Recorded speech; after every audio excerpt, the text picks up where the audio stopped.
I know you've all seen this nail. This is the viral magnetic heart nail, and we're going to try it out today.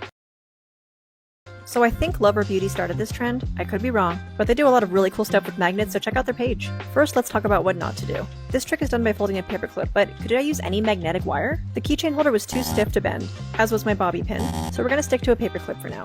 Right now, I'm molding it into the shape to create the heart, and my ends were a little bit long, so I cut them off.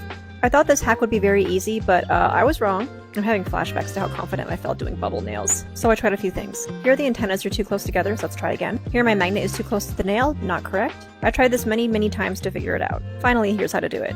Once you have the right shape and the right angle and the right length of the paperclip, you just hold it near the nail and voila, you're done. But what is the right shape, angle, and length? For shape, there should be a right angle between the loop and the twisted part. The twisted part is fairly straight. Your heart antenna should be slightly facing downward. I'm using this cylindrical magnet. These are pretty standard for magnetic polish. For length, it's a little bit shorter than you expect.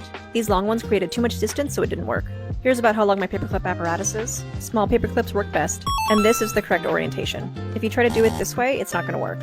Okay, let's talk angles. See how the antennas are closer to the nail than the bottom of the heart? That's wrong. They should be about the same distance away from the nail. I know that's a little bit tricky because the nail is a curved surface. And once you finally get all those details right, it looks amazing. And lastly, pick a cat eye that's very brilliant. I'm picking ones with silver reflect in them. This really amplifies the look. Okay, that was a lot. I need a nap.